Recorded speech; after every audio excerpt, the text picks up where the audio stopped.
Assalamualaikum warahmatullahi wabarakatuh. Waalaikumsalam. Bismillahirrahmanirrahim. Alhamdulillahirabbil alamin. Wassalatu wassalamu ala asyrofil anbiya'i wal mursalin sayyidina wa maulana Muhammadin wa ala alihi wa sahbihi ajma'in. Rabbi shrah li sadri wa yassir li amri wa hlul 'uqdatam min lisani yafqahu qawli.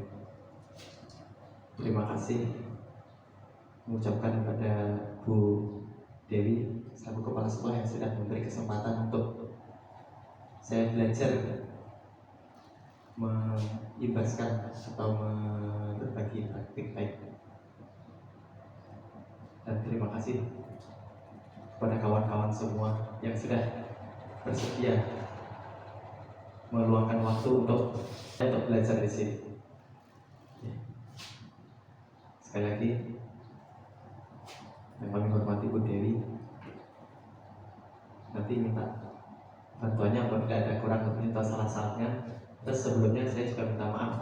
Ini bukan menggurui, ini saya terus terang belajar bagaimana caranya untuk mengimbaskan kalau bahasa kita biasanya itu.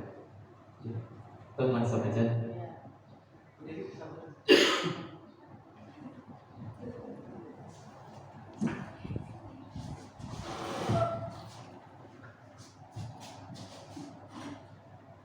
Assalamualaikum warahmatullahi wabarakatuh.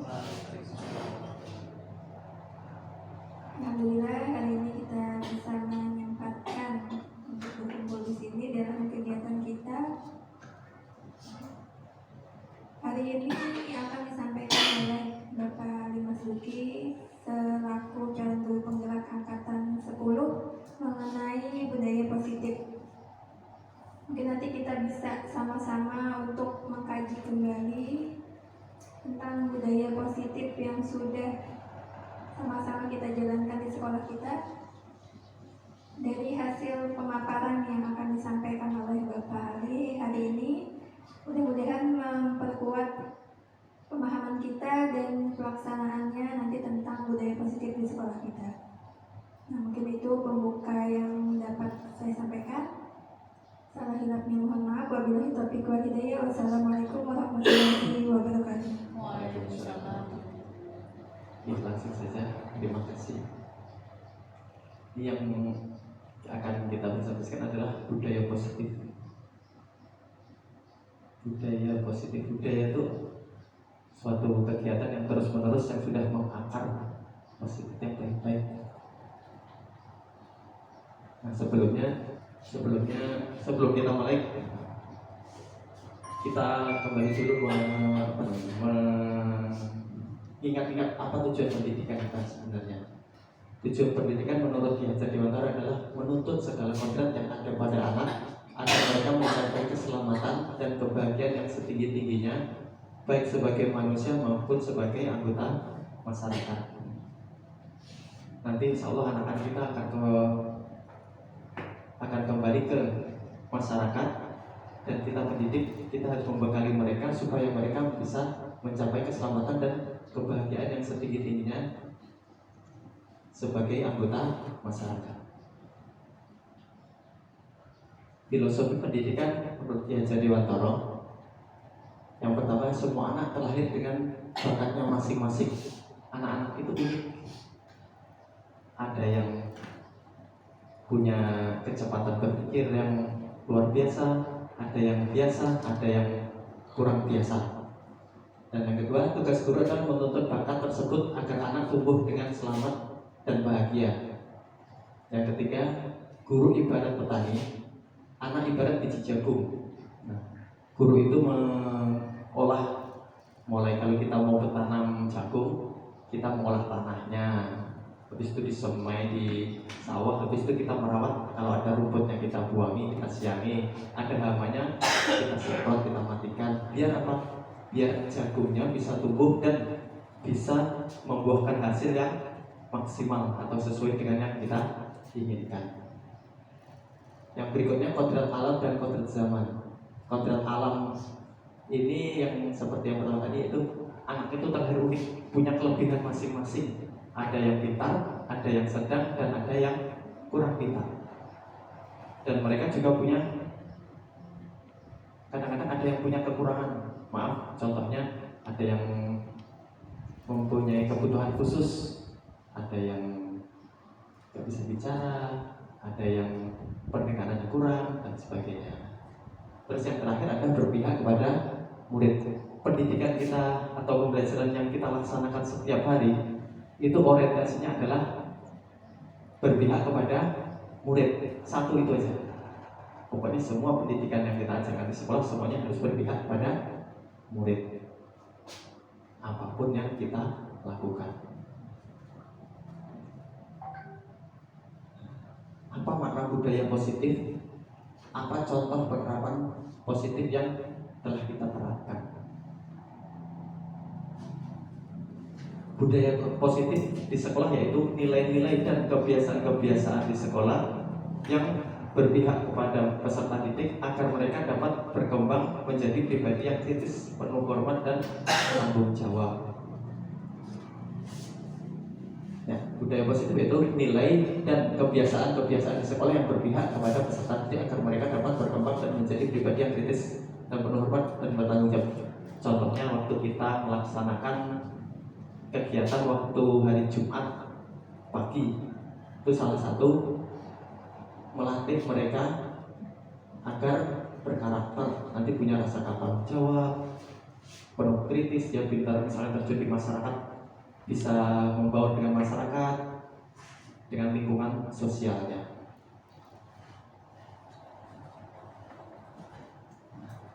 Perubahan paradigma untuk membangun budaya positif. Sekolah perlu menyediakan lingkungan yang positif, aman dan nyaman agar murid-murid mampu berpikir, bertindak dan mencipta dengan merdeka, mandiri dan bertanggung jawab. Nah, salah satunya yang kita menggalakkan budaya anti bullying. Kita membangun budaya positif biar di sekolah itu tercipta sekolah yang aman. Terus kita membuat keyakinan kelas supaya mereka terbiasa dengan budaya-budaya positif. Salah satunya kalau datang tepat waktu, masuk sebelum belajar kita berdoa dulu, terus bicara yang sopan dan sebagainya.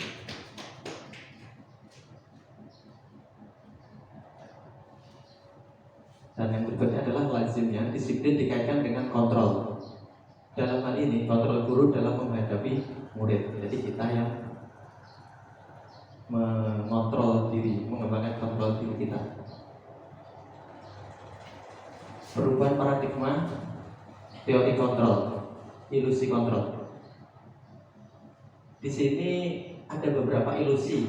Ilusi itu tidak nyata. Salah satunya adalah guru mengontrol murid. Coba sebentar kita bayangkan. Yang punya kebebasan, punya kendali diri kepada murid itu sebenarnya guru atau murid itu sendiri yang punya kontrol terhadap murid.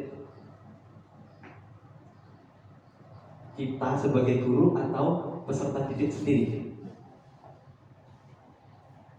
Nah, yang kedua, ilusi bahwa semua penguasaan positif, efektif dan bermanfaat. Yang ketiga, ilusi bahwa kritik dan saran membuat rasa bersalah. Kritik dan membuat rasa bersalah mampu menguatkan karakter. Terus yang terakhir, ilusi bahwa orang dewasa berhak memaksa. Itu kalau terus terang dulunya mikir memang ini. Sebagai guru, saya itu merasa saya menguasai murid saya. Padahal sebenarnya tidak. Contohnya, coba sampai pikir, benda apa yang paling Anda sayangi, tulis di kertas, digenggam erat-erat. Kira-kira kalau saya meminta benda itu, apakah dikasihkan? Dikasihkan nggak kira-kira? Benda yang paling Anda sayangi, misalkan menulis apakah kita digenggam, saya mau minta benda itu boleh nggak? Enggak. Kalau saya memaksa, tetap dikasihkan nggak? Tidak. Nah, seperti itu. Anak-anak itu sebenarnya sama kayak kita. Dia mempunyai kontrol masing-masing. Sampai bisa mengasihkan benda itu, tapi atas kehendak siapa?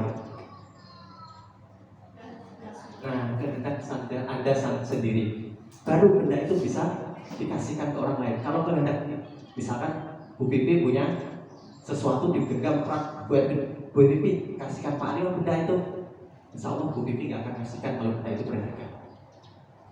Tapi kalau atas kehendak Bu Bibi sendiri, kita cuma bolehlah saya minta benda itu. Kalau memang Sidin berkehendak, pasti akan dikasihkan. Tapi yang mempunyai kehendak siapa?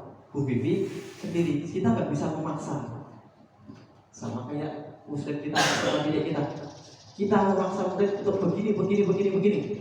Tidak bisa. Ya memang di luar sebenarnya mereka seperti kayak ngikuti, tapi di balik itu mereka membentak aslinya.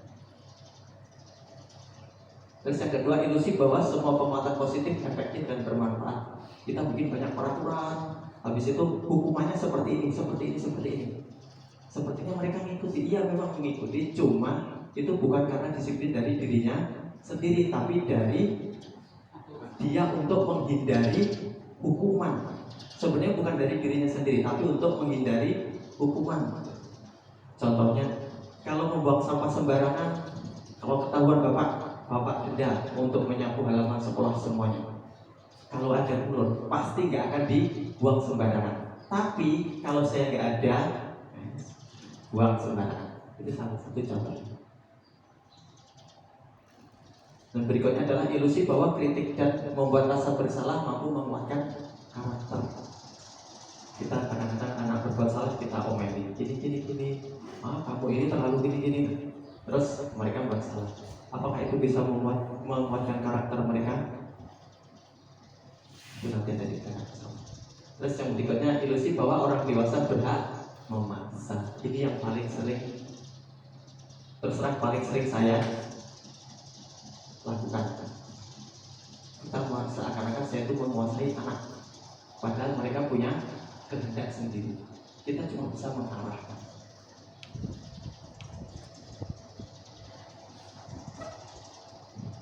Berubah paradigma, stimulus, respon, teori kontrol. Bisakah kita mengontrol? Kita mencoba mengubah agar orang berpandangan sama dengan kita. Apakah bisa kita memaksakan kehendak agar orang itu paham, atau mengubah agar orang itu berpandangan sama dengan kita?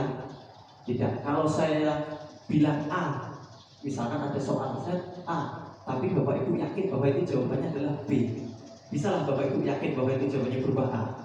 Tidak bisa. Ya, yang kita lakukan apa? Kita berusaha memahami pandangan orang lain. Kita tidak memaksakan mereka mengikuti pandangan kita, atau ya, tapi kita menghargai atau memahami pandangan mereka. Terus yang kedua adalah perilaku buruk dilihat sebagai sesuatu kesalahan. Sebenarnya semua perilaku itu pasti ada alasannya. Misalkan anak membolos, itu pasti ada alasannya. Apa sih, kenapa sih dia membolos? Mungkin di sekolah jadi bully kawan, mungkin di sekolah dia kurang menyenangkan suasananya, jadi pengen cepat pulang. Terus atau yang di rumah ada sesuatu yang lebih menarik. Yang berikutnya, orang bisa mengontrol saya. Nah, ini seperti yang tadi yang kita contohkan tadi, itu sebenarnya tidak bisa. Kita hanya bisa mengontrol diri kita sendiri. Seperti Bu Bibi tadi, untuk memberikan sesuatu yang dianggapnya sangat berharga, itu bukan atas kontrol orang lain, tapi atas kontrol dirinya sendiri.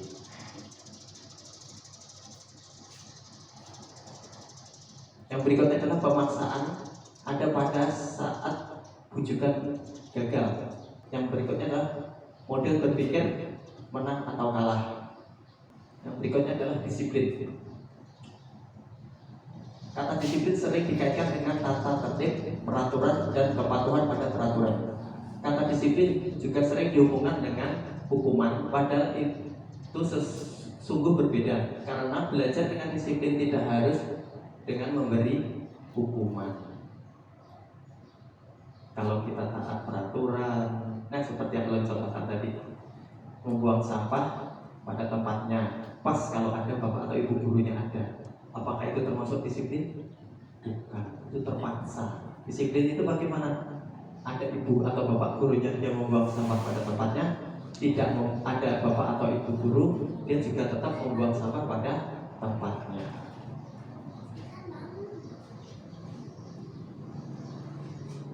Ki Hajar Dewantara menyatakan bahwa untuk mencapai kemerdekaan dalam konteks pendidikan kita saat ini dan untuk menciptakan murid yang merdeka, syarat utamanya adalah disiplin yang kuat. Disiplin yang dimaksud adalah disiplin diri dengan memiliki motivasi internal.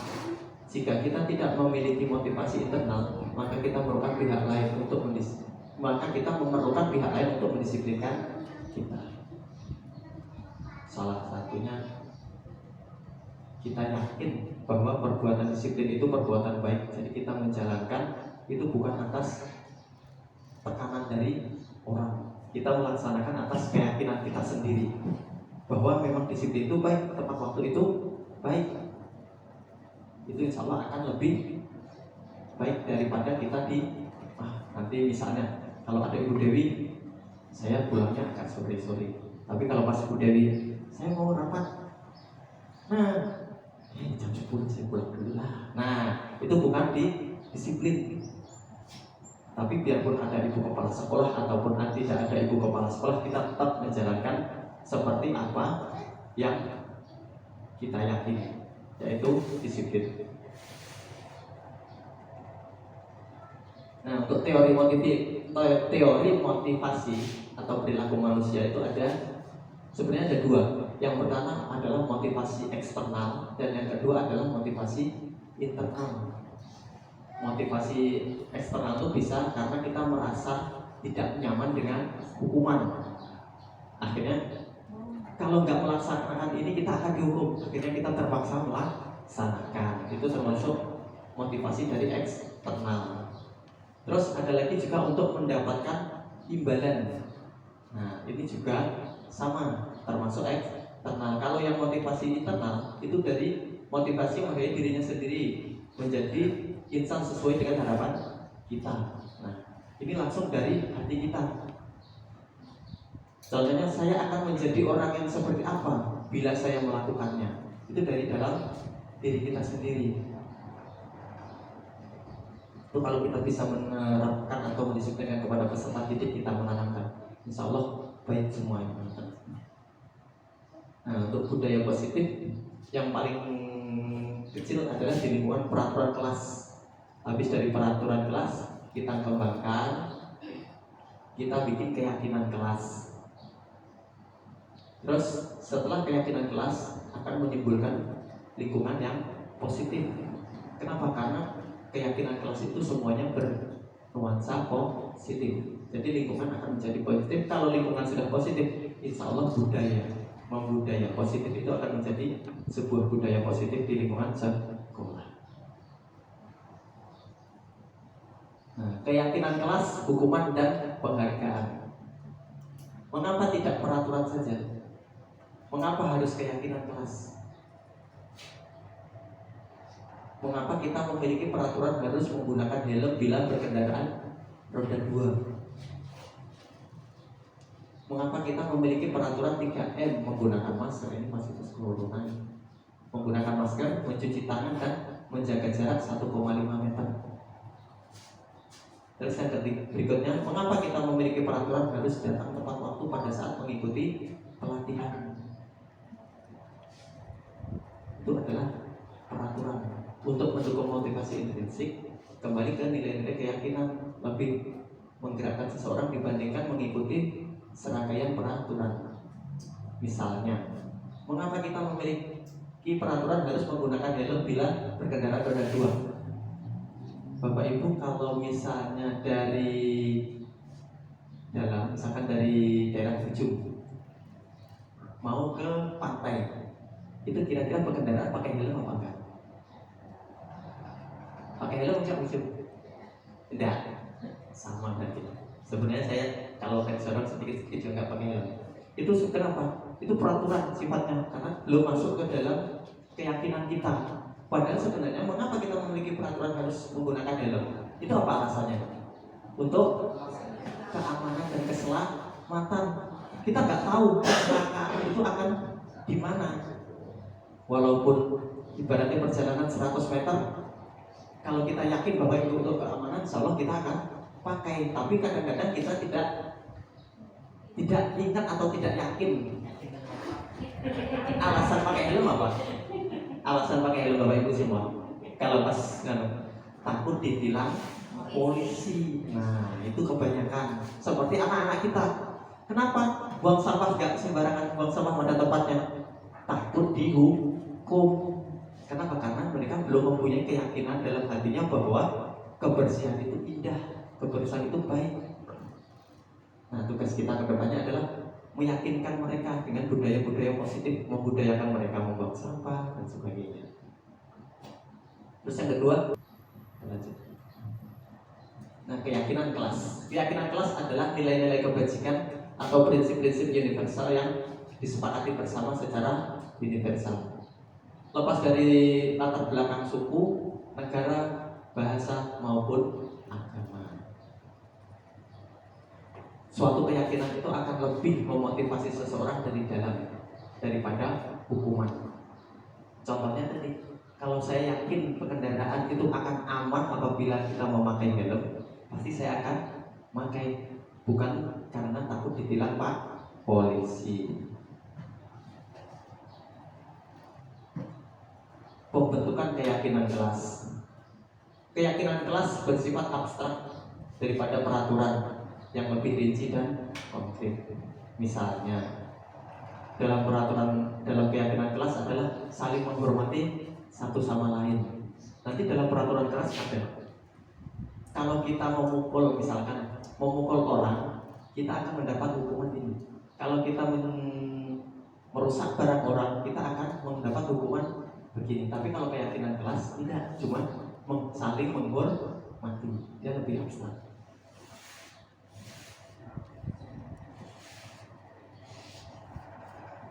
Yang berikutnya, keyakinan kelas berupa pernyataan-pernyataan yang universal, yaitu pernyataan-pernyataan yang luas, yang diterima oleh semua. Misalkan saling menghormati. Apakah ada di daerah mana atau orang mana yang tidak ingin dihormati? Ada? Tidak, semuanya pasti pengen dihormati. Paling tidak direndahkan. Pernyataan keyakinan kelas senantiasa dibuat dalam bentuk positif. Nah, karena keyakinan kelas bernilai positif, semuanya disiplin positif dan perbuatan positif, maka keyakinan kelas itu tidak ada kata tidak biasanya. Saling menghormati, tidak ada di situ keterangan tidak boleh menjahili teman, tidak boleh mengejek teman, tidak boleh mengolok-olok, tidak boleh mengubah. Itu tidak, tapi saling menghormati. Dia menggunakan kata-kata yang positif. Supaya apa? Supaya yang teringat atau yang tertanam dalam hati murid-murid kita adalah sesuatu yang positif. Keyakinan kelas hendaknya tidak terlalu banyak sehingga mudah diingat dan dipahami. Semua warga kelas sebaiknya ikut kontribusi dalam membuat kegiatan kelas lewat curah pendapat. Jadi kalau membuat keyakinan kelas, kita bisa bermusyawarah dengan anak-anak. Anak-anak kelas kita mau dibikin yang seperti apa? Misalkan kita bikin yang disiplin Pak, yang kelasnya bersih. Nah, oke, kalau gitu bagaimana cara mewujudkannya? Kita bagikan mereka kertas, mereka menulis pendapat mereka, tempelkan, kita pilah-pilah, kita kelompokkan di situ.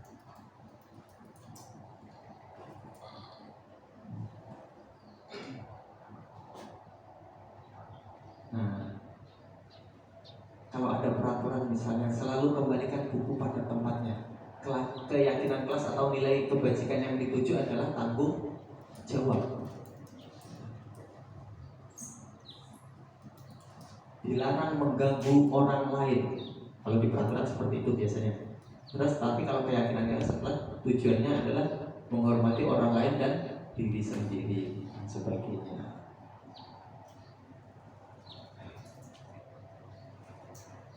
Nah, ini adalah masalah hukuman atau penghargaan. Dihukum oleh penghargaan, pengaruh jangka pendek dan jangka panjang. Itu penghargaan itu sifatnya menghukum aslinya. Terus penghargaan mengurangi ketepatan, penghargaan tidak efektif, penghargaan merusak hubungan. Pengaruh jangka pendek dan jangka panjang. Misalnya, nanti yang ranking 1 akan saya kasih hadiah ini, dia yang diburu adalah ranking 1. Itu akan ada pengaruhnya. Jadi mereka berpikir, pokoknya saya harus ranking 1. Tidak bagaimana cara memahami materi yang full sampai benar-benar paham. Tapi yang diburu hanya ranking 1, dia lebih hebat dari teman-temannya. Penghargaan mengurangi ketepatan. Ini hampir sama. Yang paling bawah, penghargaan merusak hubungan. Ada yang tahu? Mungkin Bapak Ibu, mengapa penghargaan itu merusak hubungan? Biasanya kalau kita memberi penghargaan kepada si A yang nilainya bagus, itu si C atau si D yang nilainya tidak bagus itu akan merasa iri. Misalnya, anak-anak, nanti yang ulangan harian mendapat nilai 100 Bapak kasih hadiah, kasih. Tapi nanti yang tidak bisa mendapat nilai, paling yang dapat juga itu aja. Nah, itu salah satu bahwa penghargaan itu merusak hubungan. Akhirnya dia tidak tapi mau aktif atau tidak tapi mau terbuka dengan gurunya. Bisa juga dia akan merasa menjaga jarak dengan kawannya yang pintar.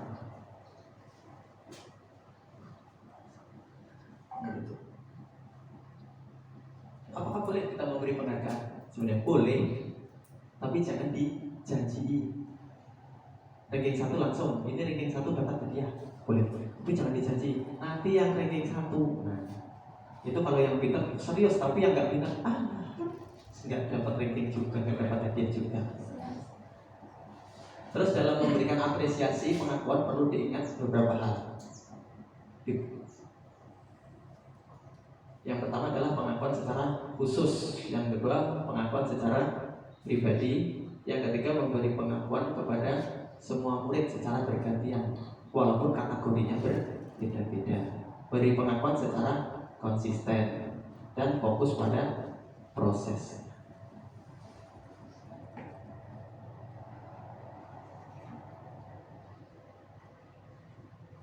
Nah, contoh pengakuan atau apresiasi kebajikan. Pembukanya, kemarin saya perhatikan. Kemarin saya perhatikan kamu menolong orang waktu di jalan. Nah, itu nilai kebajikannya, rasa empati besar sekali pada saat menolong murid baru di kelas kita. Itu contohnya. Ini sudah Bapak Ibu laksanakan insyaallah.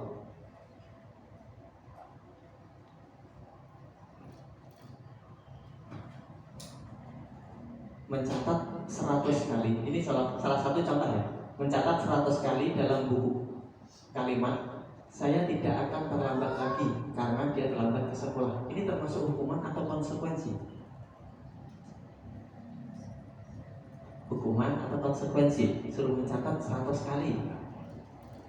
Terus yang kedua, lari mengelilingi. Kalau itu disuruh itu berarti kalau kita melihat ke pribadi apa dari dirinya sendiri. Kalau misalnya nanti istilahnya dari orang itu sendiri, dari anak tersebut itu muncul dari pribadinya, dari dirinya sendiri, itu saya kira itu sebagai konsekuensi apa yang sudah dia lakukan. Tetapi kalau memang itu munculnya hukuman istilahnya untuk menulis itu dari pihak lain, itu saya kira itu sebagai hukuman. Saya kira itu. Karena apa? Kalau muncul dari dirinya sendiri, itu dia menyadari bahwa kalau misalnya sudah berulang kali misalnya terlambat, kemudian dia akan mencoba untuk supaya tidak terlambat, maka dia muncul keinginan atau mungkin suatu janji bahwa dia tidak akan melakukan itu lagi. Makanya dia menyampaikan sesuatu yang seperti itu. Mungkin itu aja. Terima kasih. Ini Bapak Ibu ada yang lain berpendapat?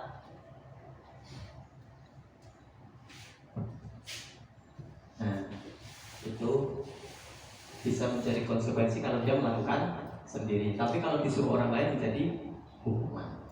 Terus yang kedua, mengelilingi lapangan basket 2 kali karena terlambat hadir sekolah. Ini termasuk hukuman atau konsekuensi? Termasuk hukuman atau konsekuensi. Yang ketiga, Murid diminta untuk push up 15 kali karena tidak menggunakan masker ke sekolah. Hukuman apa konsekuensi? Hukuman. Menggantikan kertas teman yang telah dicoret-coret, konsekuensi.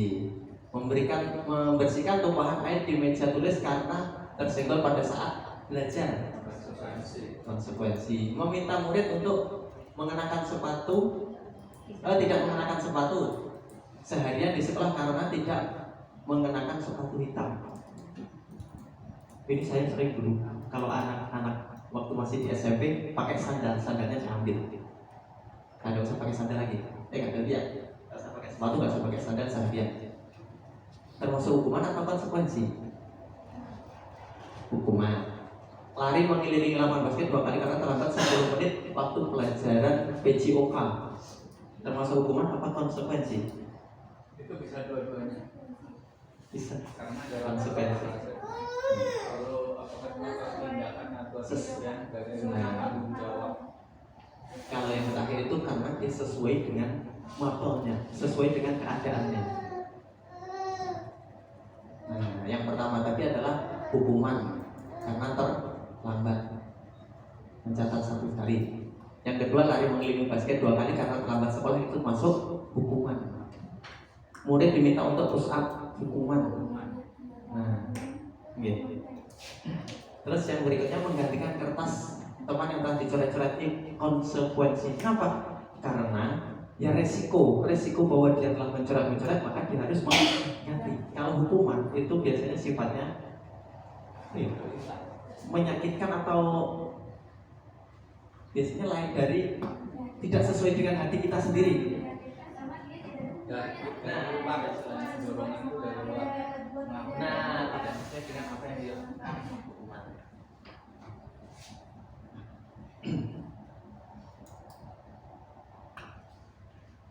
Perbedaan hukuman dan konsekuensi. Hukuman sesuatu hal yang menyakitkan harus terjadi. Nah, kalau tadi disuruh push up 15 kali, itu menyakitkan kepada anak. Kalau yang mentalnya kurang kuat bisa sampai awas, sampai bahkan lulus sekolah masih bisa sakit hati. Ada. Bahkan saya pernah, bukan saya sih, kawan ngajar karena muridnya terus ditegur. Habis itu sampai lulus, sampai sekarang ketemu nggak mau tanya sama gurunya, menegur nggak mau. Ada. Kalau konsekuensi yaitu sesuatu yang memang harus terjadi. Yang berikutnya membuat anak sakit fisik maupun hati dalam jangka waktu yang lama, itu termasuk hukuman. Kalau konsekuensi adalah membuat anak tidak nyaman dalam jangka waktu yang pendek, konsekuensi. Contohnya tadi, kalau dia suruh lari lapangan basket karena terlambat sekolah, itu termasuk hukuman. Kalau yang konsekuensi adalah mengganti kertas yang dicoret-coret. Anak membenci kedisiplinan, terus anak menghargai disiplin, itu perbedaannya. Kalau hukuman bersifat paksaan, kalau konsekuensi itu stimulus atau tanggapan. Yang berikutnya, hukuman itu mendorong anak menyakiti diri sendiri. Kalau konsekuensi mendorong anak akan mudah menyesuaikan diri.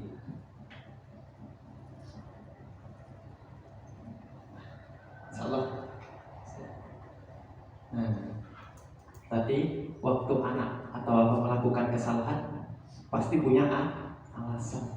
Di antara alasan-alasan yang mereka lakukan itu pasti ada di salah satu dari 5 ini. Yang pertama adalah rasa cinta kasih atau diterima. Yang kedua rasa penguasaan.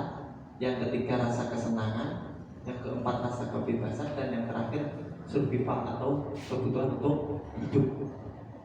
Itu pasti mereka melakukan apapun yang mereka lakukan itu salah satunya mengarah ke sini. Gak beda dengan kita.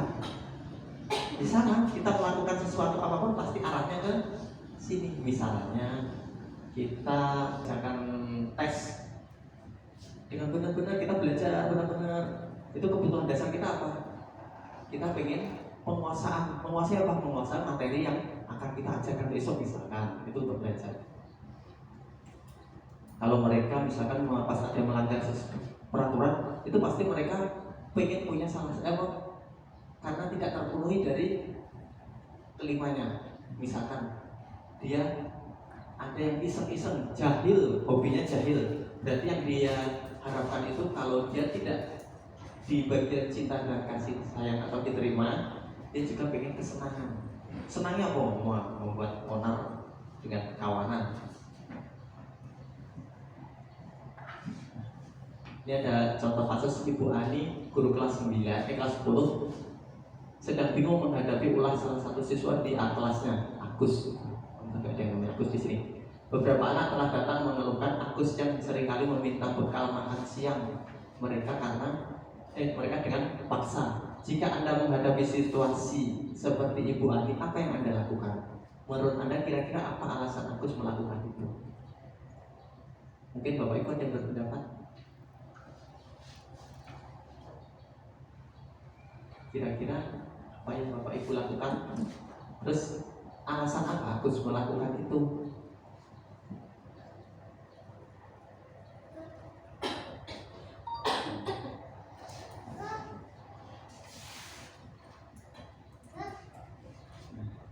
Ini dalam menanggapi kasus tersebut, Bu Ani itu mencari tahu apa alasannya. Itu yang dilakukan Ibu Ani. Yaitu apabila karena dia lapar, orang tuanya tidak membawakan bekal makan siang, maka kebutuhan adalah untuk bertahan hidup. Dia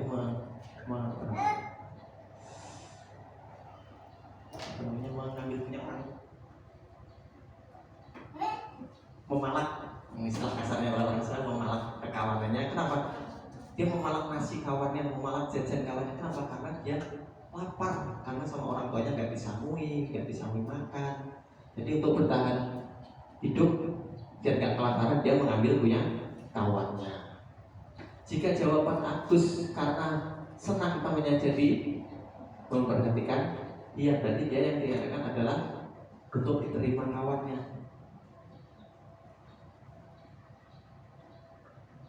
Ada yang di kelasnya siswanya nggak mau diam, ada aja yang diulang. Mulai diam sedikit, ada yang mengambil pensil kawan, ada yang melempar kertas, ada. Nah itu mungkin karena dia pengen diterima oleh kawannya, pengen diakui, saya loh ada di sini. Itu mungkin seperti itu. Terus yang berikutnya adalah apabila jawaban Agus adalah dia merasa hebat karena temannya jadi takut dan menuruti keinginannya. Nah itu berarti dia ingin penguasaan atas kemampuannya atau pengakuan atas kemampuannya. Dan bila jawaban Agus karena merasa bosan dengan bekal yang dibawakan ibunya, karena selalu bukan bekal yang sama, maka kebutuhannya adalah kebebasan, yaitu butuh kebutuhan yang akan pilihan. Terus apabila jawaban Agus adalah karena iseng saja dan dia mengerti dan dia menikmati ekspresi wajah temannya yang kesal karena diambil makanannya, maka kebutuhan Agus adalah kesenangan. Ini dasar jahil kalau yang terakhir berarti. Nah, kita berikutnya adalah ini tentang posisi kontrol. Kita sebagai guru itu mempunyai 5 posisi kontrol. Terserah kita menempatkan dirinya di mana. Yang pertama adalah penghukum, yang kedua pembuat rasa bersalah, yang ketiga sebagai teman, yang keempat sebagai pemantau, dan yang terakhir sebagai manajer. Dalam kita menghadapi murid yang bermasalah, kita mempunyai 5 posisi kontrol. Yang pertama penghukum. Bagaimana penghukum itu? Kita misalnya ada siswa terlambat, sudah lonceng masuk 10 menit yang datang. Hei, sini. Kenapa terlambat? Nah, apa bangun siang, lari lapangan basket 5 kali. Nah, itu adalah posisi penghukum. Terus membuat rasa bersalah, biasanya itu kata-katanya begini.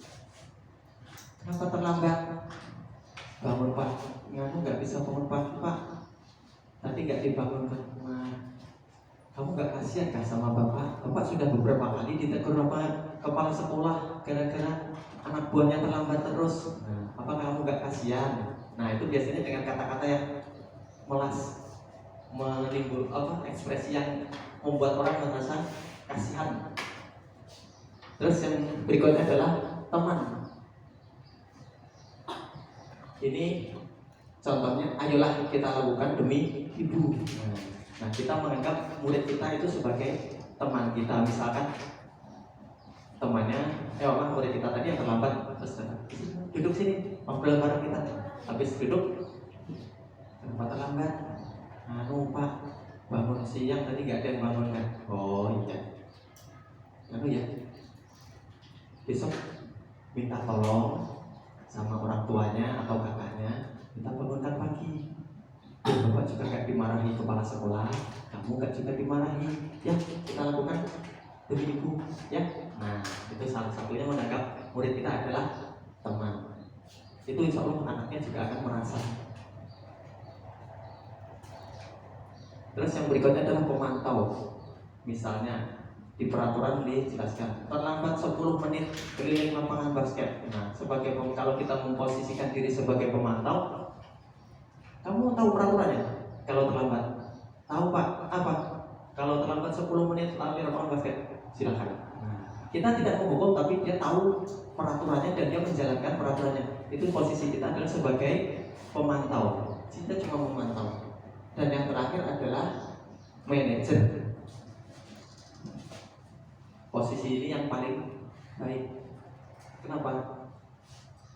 Karena dengan manajer kita akan membuat anak kita itu sadar secara sendirinya. Contohnya, apa yang kita yakini, apa yang bisa kita kerjakan untuk memperbaiki masalah ini. Nah, kita nggak menyuruh besok minta bangunkan orang tua biar tidak terlambat. Kamu gak kasihan sama ayah bapak? Ya, tapi kita bagi bersama-sama apa yang bisa kita kerjakan untuk memperbaiki masalah ini. Insya Allah nanti anaknya mungkin akan menjawab, iya Pak, nanti saya akan minta orang tua atau kakak membangunkan saya lebih pagi. Itu muncul dari dalam diri anak kita sendiri. Itu posisi manajer. Nah, dalam menghadapi masalah peserta didik, biasanya kalau kita menempati posisi manajer, itu kita akan melaksanakan yang namanya restitusi. Restitusi itu apa? Restitusi adalah proses menciptakan kondisi bagi murid untuk memperbaiki kesalahan mereka, sehingga mereka bisa kembali pada kelompok mereka dengan karakter yang lebih kuat. Biasanya kalau kita melaksanakan kesalahan, kita akan merasa minder untuk kembali ke kelas kita atau kelompok kita. Tapi dengan restitusi, dia akan bisa masuk ke kelompoknya lagi dengan karakter yang lebih kuat.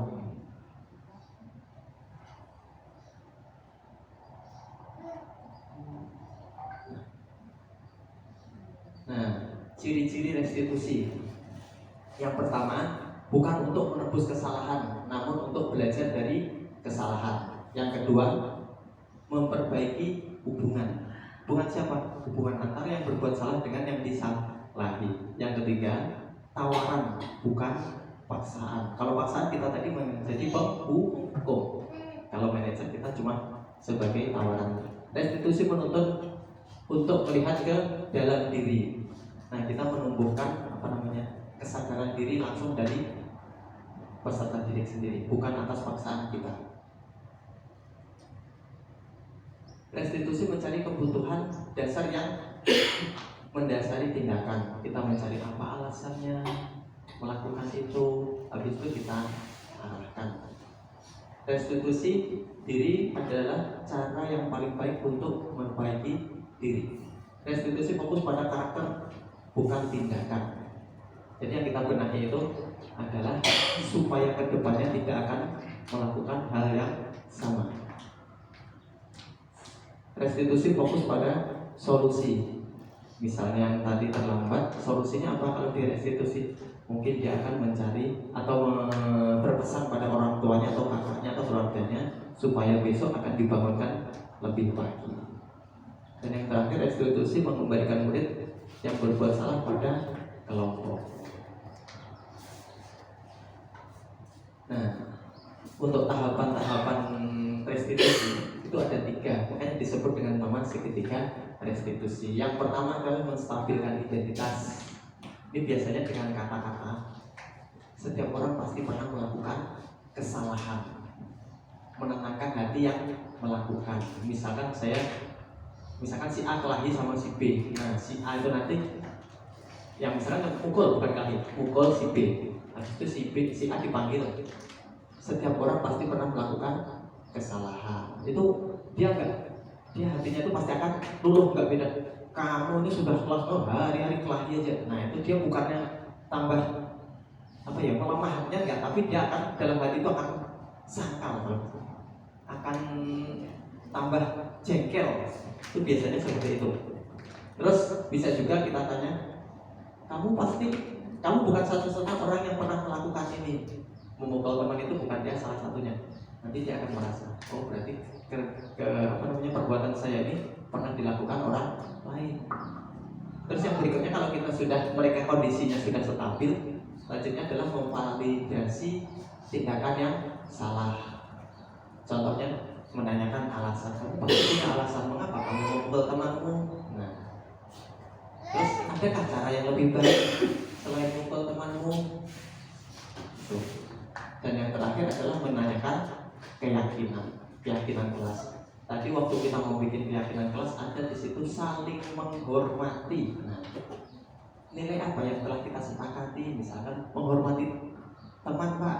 Nah, apakah memukul itu termasuk salah satu menghormati teman? Tidak. Itu termasuk perbuatan baik apa buruk? Buruk. Akhirnya dia sadar dengan sendirinya. Insya Allah dengan sadar dengan dari hatinya sendiri, kedepannya dia akan berusaha untuk tidak melakukan hal itu. Itu harapannya. Terus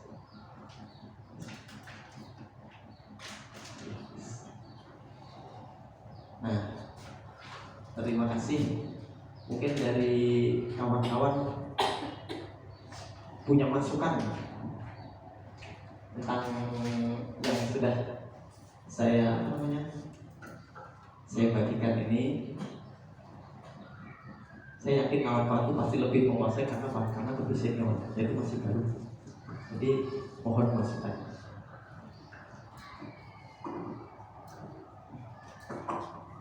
Dari Bu Dewi ada tambahan yang lebih mantap.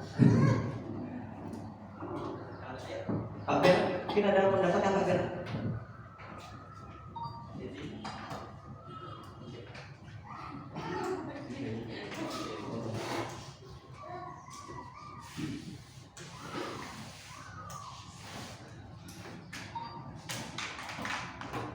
Baik, terima kasih atas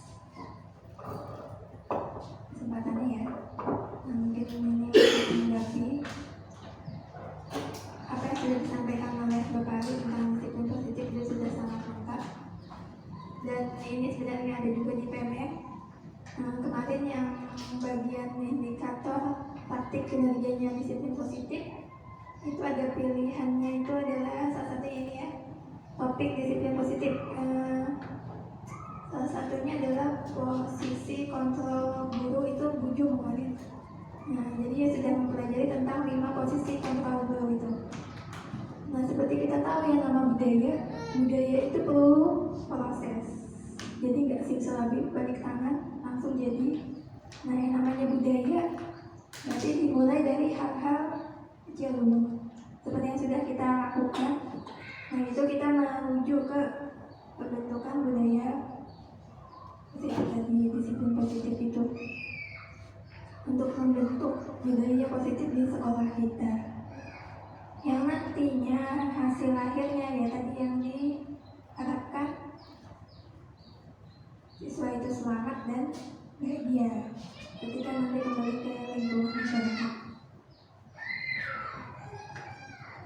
Nah, untuk pelaksanaan di kelas, budaya positif ini nanti diawali dengan membuat,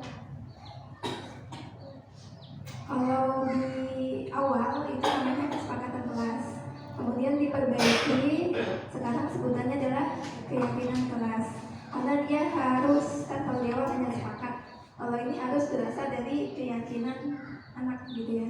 Jadi anak itu yakin bahwa apa yang dia katakan akan dia lakukan. Nah itu, jadi nanti biasanya di awal semester itu akan dibentuk keyakinan kelas masing-masing kelas sesuai dengan keyakinan dari murid-murid di kelas itu. Kemudian untuk 5 posisi kontrol guru ini, nah ini nanti kembali ke karakter siswanya. Jadi kan gurunya pasti harus hafal karakter, misalnya siswanya 30, 40, maka harus mau nggak mau memahami karakter dari masing-masing siswa. Karena nanti dari 5 posisi ini kita akan tentukan kepada siswa A, B itu pasti berbeda. Jadi kelimanya ini pasti terpakai. Jadi nggak bisa langsung yang manajer. Misalnya kita sikapnya langsung manajer nih. Sedangkan siswa ini belum tahu tahapan di awal, ya. Itu nggak akan terlaksana, nggak akan tercipta hal itu. Kalau yang namanya budaya positif seperti kita lihat sekarang, guru-guru misalnya langsung lari ke manajer, maka yang ada yang terjadi di lapangan itu siswa yang seenaknya. Karena tetap 5 posisi kontrol ini tetap harus dilakukan, tetapi tadi sesuaikan dengan siswanya. Ada memang yang siswa yang nggak tahu sama sekali gitu ya, perlu arahan yang dari awal, maka mungkin posisi sebagai penghukum menjadi. Kemudian ada siswa yang bisa dijadikan teman, dia semakin baik, tapi ada juga dijadikan sebagai teman dia akan melonjak. Nah itu berarti tidak cocok posisi itu untuk siswa ini. Nah itu jadi sesuaikan. Kalau lingkungan kelasnya sudah bagus semuanya, muridnya, maka posisi yang keempat dan kelima itu enaknya guru nyaman karena anak muridnya tanpa harus di ABCD lagi, mereka sudah punya keyakinan sendiri. Nah itu untuk pelaksanaannya di kelas.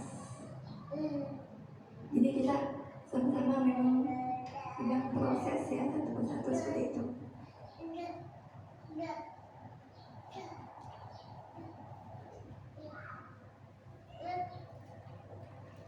Nah mungkin ada tanggapannya dari yang lain,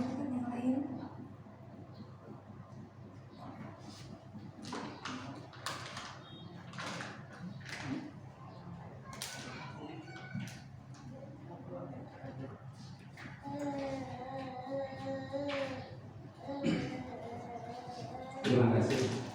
Saya hanya untuk menyoroti yang berkaitan dengan masalah disiplin kelas, keyakinan kelas. Tentu saja kalau saya pribadi yang pernah saya lakukan untuk berkaitan dengan masalah keyakinan kelas, itu yang awal-awal atau di tahun-tahun ajaran baru itu kita memulai dengan istilahnya itu mengajak anak untuk istilahnya membuat suatu kesepakatan. Nah, di dalam kesepakatan di situ kita misalnya ingin apa? Membuat aturan. Nah, aturan yang akan kita lakukan selama dalam proses belajar mengajar itu nanti seperti apa. Jadi setiap kita memulai itu harus ada kesepakatan dari siswa, bukan dari istilahnya guru sebagai katakan yang berkuasa di dalam kelas itu tidak, tetapi kita mengajak anak untuk membuat peraturan. Nah, peraturan itu yang seperti apa? Tentu saja yang mungkin bisa dikatakan untuk membuat anak itu menjadi lebih sadar akan apa yang istilahnya akan dilakukan. Kaitannya dengan harapannya seperti apa.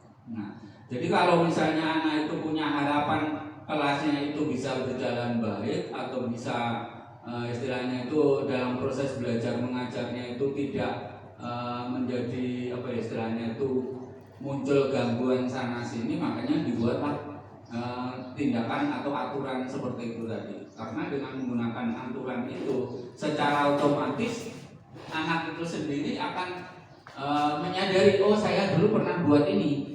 Jadi kalau anak itu menyadari apa yang sudah dibuat, tentu saja dia akan berperilaku sesuai dengan apa yang dibuatnya. Karena kita membuatnya bersama-sama, bukan dibuat misalnya, oh ini aturan sekolah seperti ini. Kalau aturan sekolah itu memang sekolah yang buat, bukan anak. Tetapi kalau di dalam kelas kita buat aturan itu bersama-sama dengan anak. Di dalam kelas harusnya seperti apa? Misalnya pada saat ada tugas, apa sanksinya atau apa yang harus dilakukan oleh anak apabila anak tersebut lupa mengerjakan tugas.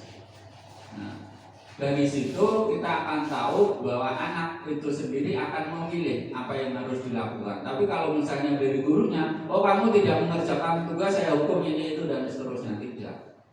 Saya menawarkan ke anak itu sendiri yang akan memilih. Walaupun kenyataannya ya pada saat kita meminta ke anak itu kebanyakan hukuman itu sanksi itu kebanyakan anak tidak mau mencari yang istilahnya untuk ke arah kependidikannya atau istilahnya mendidik dirinya itu supaya menjadi lebih maju, tidak, lebih mengarah ke hukuman yang fisik. Contoh aja misalnya tadi tidak mengerjakan PR, bukannya pengen saya mau mengerjakan sampai benar atau mengerjakan berapa kali, tidak, tetapi lebih suka saya bersihkan WC, saya lari di lapangan 5 kali, seperti itu tawaran anak malahan.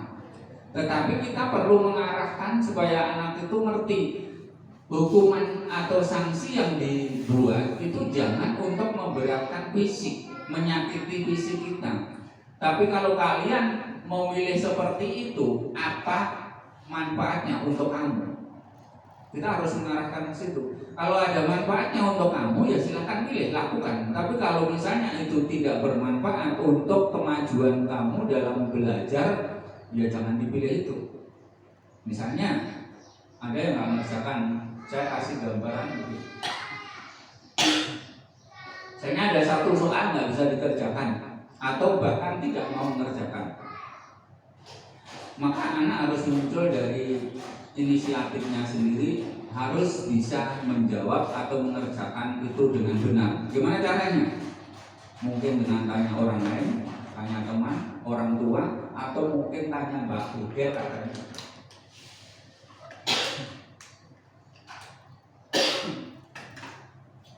Kalau sudah seperti itu, maka anak akan berpikir, oh seperti ini. Jadi bukan harus sanksi itu yang membuat orang lain atau anak itu sendiri merasa istilahnya hukuman selalu fisik, tetapi untuk membangun, mendidik supaya menjadi lebih sadar apa yang menjadi kebutuhan pada saat dia belajar. Itu salah satu contohnya. Jadi kaitannya dengan masalah keyakinan kelas, itu intinya kita meminta anak atau mengajak anak untuk bisa percaya pada dirinya sendiri, paling tidak itu. Jadi kalau mengerjakan itu atau melakukan sesuatu, anak itu percaya pada dirinya sendiri.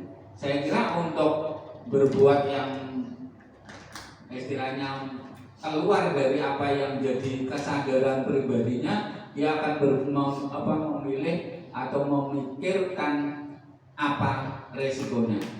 Karena kalau istilahnya keyakinan kelas itu kan membuat anak itu menjadi lebih disiplin, ya, membuat lebih disiplin, bisa menghargai dirinya sendiri, bahkan juga menghargai orang lain. Mungkin itu salah satu yang bisa saya sampaikan untuk kaitannya dengan masalah diskriminasi kelas tadi. Terima kasih.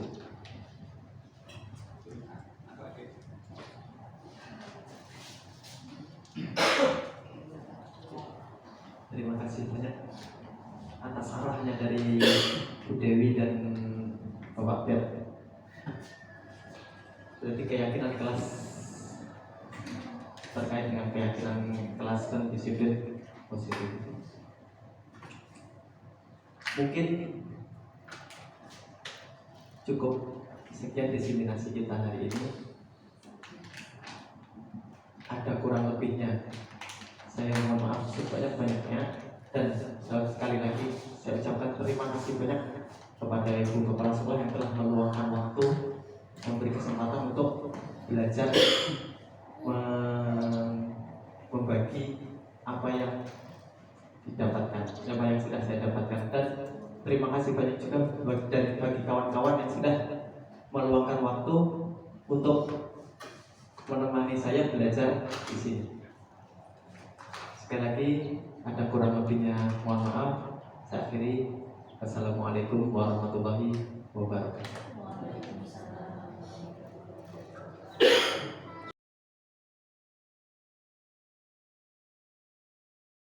Wabarakatuh. Waalaikumsalam warahmatullahi wabarakatuh. Bismillahirrahmanirrahim. Alhamdulillahirabbil alamin wassalatu wassalamu ala asyrofil anbiya'i wal mursalin sayyidina wa maulana Muhammadin wa ala alihi wa sahbihi ajma'in. Rabbi shrah li sadri wa yassir li amri wa hlul 'uqdatam min lisani yafqahu qawli. Amma ba'du. Amin ya rabbal alamin. Gimana kabarnya anak-anak? Baik. Sehat? Alhamdulillah. Alhamdulillah. Pada kesempatan hari ini kita akan membuat keyakinan kelas. Apa itu keyakinan kelas? Keyakinan kelas itu dengan peraturan kelas itu berbeda. Kalau keyakinan kelas itu sebuah kesepakatan bersama, yang mana kesepakatan itu akan kita laksanakan bersama. Itu namanya keyakinan kelas. Tidak ada unsur hukuman. Tapi kalau kayak ke peraturan kelas itu ada, oh misalnya ini tidak mengerjakan PR, nanti dari guru mungkin ada hukuman. Tapi kalau keyakinan kelas itu tentang nilai-nilai positif yang ada di yang akan kita laksanakan bersama. Siap? Ya. Nah, di sini petunjuknya Bapak nanti akan membagikan kertas pelangi. Alangkah indahmu. Nggak usah dilanjutkan. Biar berwarna-warni seperti hati kalian. Nah, nanti kalian tulis di kertas ini satu orang satu. Apa ya? Kita kan punya harapan. Kelas kita itu mau yang seperti apa? Misalnya ya yang selalu bersih, nyaman, tidak ada kenakalan dan sebagainya. Jadi nanti harapan kalian tulis di kertas ini. Kertas ada yang warna hijau, ada yang orange, ada yang jingga, ada yang merah jambu, ada yang hijau ini. Nah, nanti kalian tulis di sini satu orang satu. Kalau sudah, nanti kita tempel di sini, kita simpulkan. Ya, boleh nanti dari siapa saja. Nanti kita simpulkan apa sih kesimpulan atau kesepakatan dari semua anak yang ada di kelas ini. Apa sih yang diharapkan? Harapannya itu apa? Yang bagaimana kelasnya? Sudah siap? Siap. Tulis yang jelas. Ya, Bapak akan membagikan ini satu-satu. Kalian nggak usah berebut. Warnanya apa atas?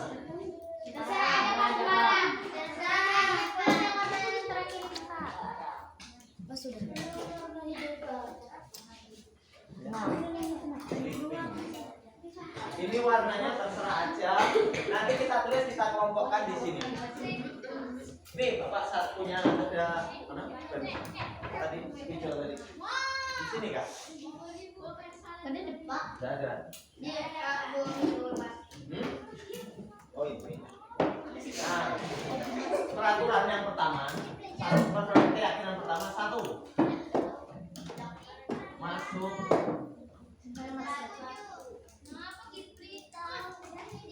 Empat.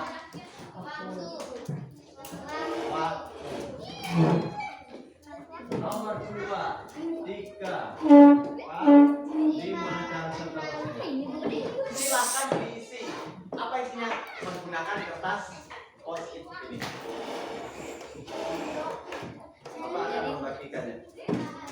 Menulisnya terserah, miring boleh, ke bawah sini boleh, kalau lengkapnya. Sempit. Satu.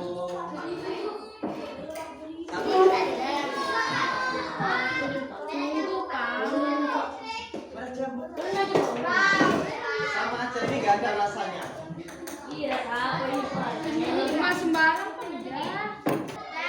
Semuanya sudah punya Sudah mendapatkan kertas seperti ini ya? Silakan tuliskan harapan kalian untuk pengelolaan kelas kita. Silakan ditulis. Sudah, Pak. Apa sih? Kayak apa, Bro? Sudah, Pak. Bisa menulis. Sudah, Pak. Sampai pintu.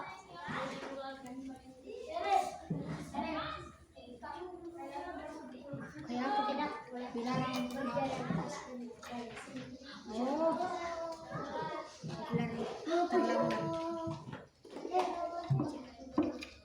Ya, silahkan ditulis.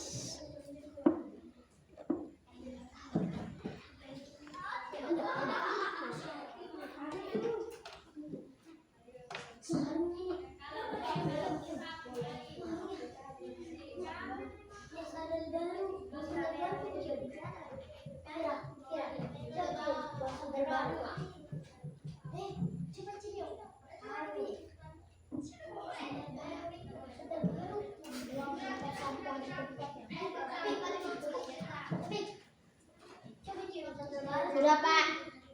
Sudah. Bentar. Tunggu kawannya selesai. Sudah seberapa tarik, Pak?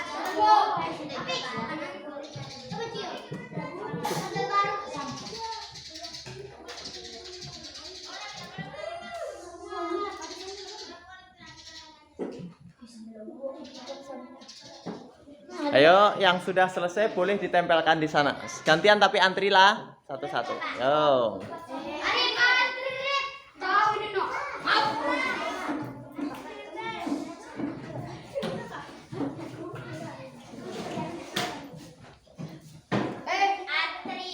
Ditempelnya di kertas putih nak lah. Ditempelnya di kertas putihnya. Jangan di anu, nanti kawannya rontok.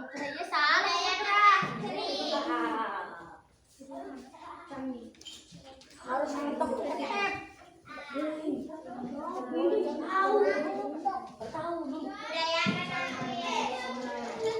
pakai Telkomsel. Kada boleh pakai. Sudah, silakan duduk kembali.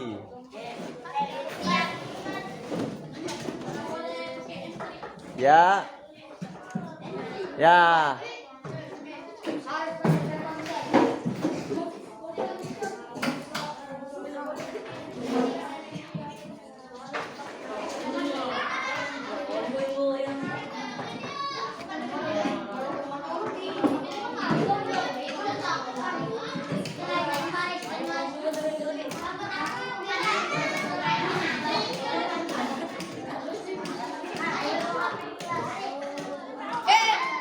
Iya.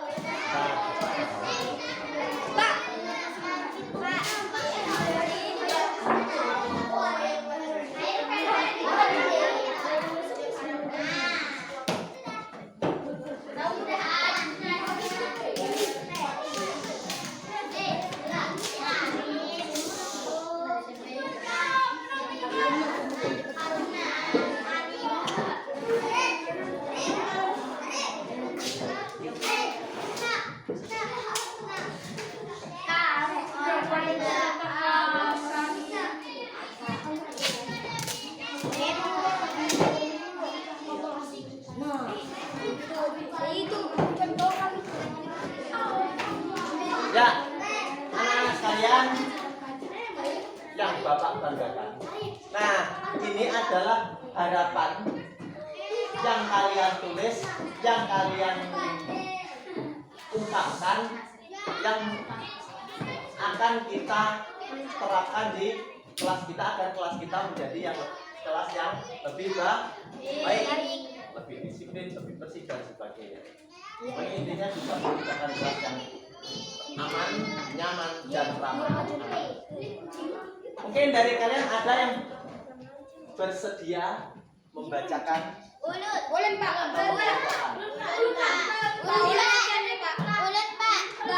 dari cowok dulu. Ayo silakan. Dibacakan salah satu. Ayo.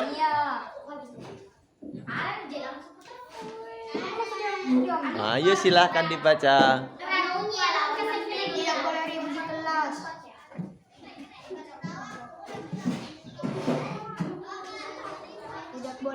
berkelahi di dalam kelas, Pak. Tidak boleh Berkelahi di dalam kelas. berkelahi di dalam kelas. Ya, satu lagi. Bacakan satu lagi. Masuk kelas tempat waktu dan membuang sampah di tempat sampah. Iya, masuk kelas tepat waktu dan membuang sampah tempat sampah. Ayo, cewek. Ya.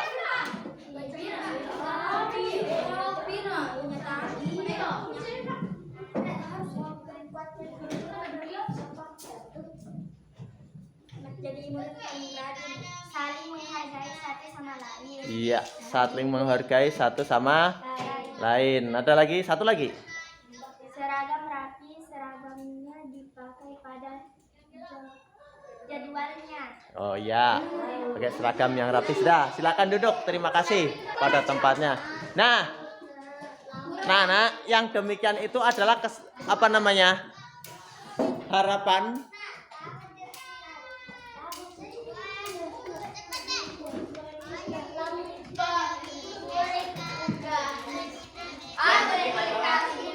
Harapan yang kalian tulis di sini, Bapak akan mengelompokkan dulu. Sebelum menyimpulkan, Bapak akan mengelompokkan sesuai dengan kelompoknya atau kategorinya masing-masing.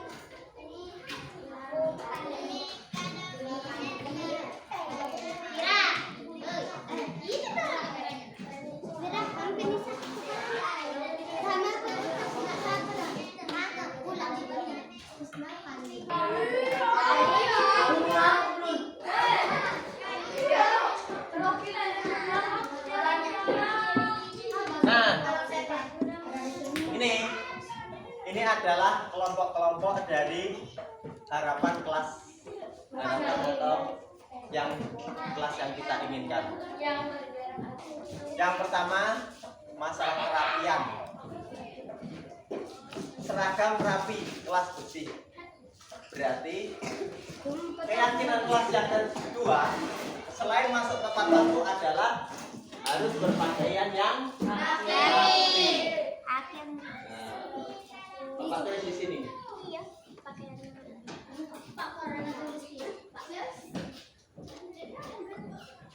Terus ada lagi kelas bersih, berarti menjaga kebersihan. Jaga kebersihan. Jaga kebakaran. Ini termasuk salah satu tanggung jawabnya yang petugas piket harus datang lebih dahulu untuk memiliki kelas. Jadi waktu lonceng teng masuk, piket sudah kelas sudah bersih. Tidak ada lonceng teng, hanya mencari satu. Berlaku veteran. Ada. Terus, wah ini masalah berjalan di sini. Setelah kacanya dia muncul lagi. Ini adalah kenapa di sini tidak ada nilai yang negatif. Semuanya adalah nilai-nilai positif. Tidak ada kata tidak. Semuanya harus kata-kata yang positif. Masuk kelas tepat waktu. Pakaian rapi. Jaga kebersihan. Budayakan disiplin dan Tertib. ada lagi. Saling menghargai satu sama lain. Ya, tidak boleh berkelahi. Berarti maksudnya saling menghargai. Saling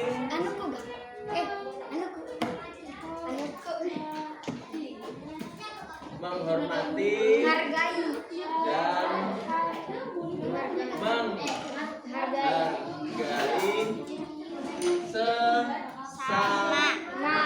sesama ini apa Pak? Sesama manusia, Sama satu lain. sesama pelajar.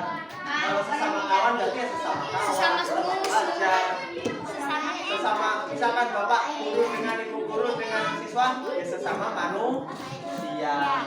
Mentang-mentang sukunya berbeda nanti nggak boleh dibully. Tidak boleh, itu berarti dia tidak menghargai orang lain. Jangan pernah kita merasa paling baik. Ya. Terus apalagi?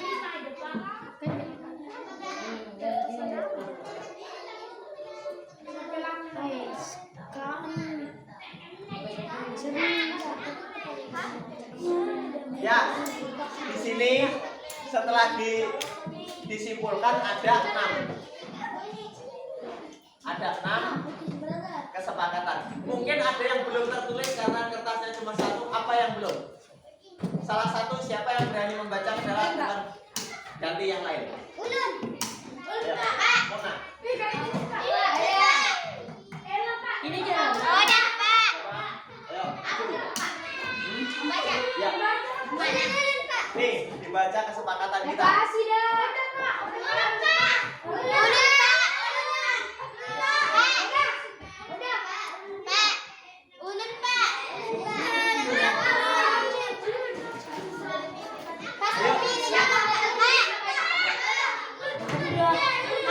Ayo, satu orang maju. Ulun, Pak. Maju, no. Ayo, baca. Masuklah gambarnya ada. Ya, silakan dibaca. Yang pertama, Masuk tepat waktu. masuk kelas tepat waktu. Gimana? Sepakat dengan ini peraturan ini? Sepakat. Oke. Yang kedua, Berpakaian rapi. berpakaian rapi. Sepakat? Sepakat. Sepakat. Apalagi jaga kebersihan. Yang ketiga, Kebersihan. jaga kebersian, termasuk tugas piket, bahkan bukan tugas piket itu juga menjaga kebersihan. Tapi fungsinya tugas piket itu apa? Tugas piket adalah menyapu kelas yang bersih. Habis itu, setelah itu tugas kita semua adalah menjaga kebersihan. Kita tidak boleh membuang sampah sembarang. Bagaimana? Setuju. Siapa setuju? Setuju. Setuju. Membudayakan disiplin dan tertib. Membudayakan disiplin dan tertib. Gimana? Sepakat tidak? Sepakat. Contohnya Pak, banyak misalkan ngumpul tugas itu harus disiplin satu-satu. Terus mau keluar masuk kelas itu pas istirahat juga masuk satu-satu. Cuma kalau bareng-bareng anak 20 masuk tidak kuat. Jadi harus dibudayakan disiplin dan tertib. Setuju? Sepakat ya? Setuju. Ya, berikutnya ya, saling menghormati dan menghargai sesama. Bagaimana? Apakah sepakat? Sepakat. Tidak boleh anu Pak, tidak boleh berkata kasar. Tidak boleh Berkata kasar. berkata kasar. Berarti nomor 7. Di sini ini perhatikan.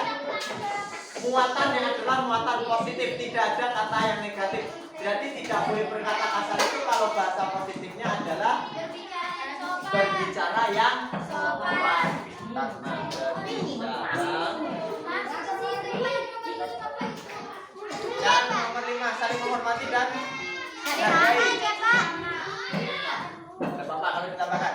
Soalnya apa? Kadang-kadang berbicara sopan ini bisa juga dia berkata-kata kasar. Misalkan mengucapkan kata-kata yang tidak baik, walaupun dia tidak berbicara dengan teman. Masukkan aja berbicara yang sopan.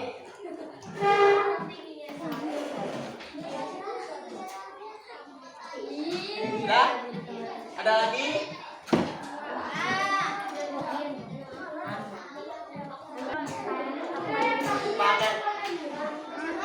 Pakai kita bikin, nanti kita bikin poster insyaallah. Poster di sini, Pak. Poster kesepakatan kelas. Nanti isinya apa? Isinya adalah keyakinan kelas yang telah kita yakini bersama. Ya?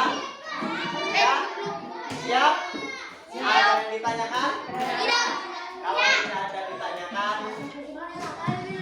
terima kasih atas waktunya. Terima kasih atas waktunya. Semoga kita dapat melaksanakan keyakinan kelas yang telah kita buat bersama-sama.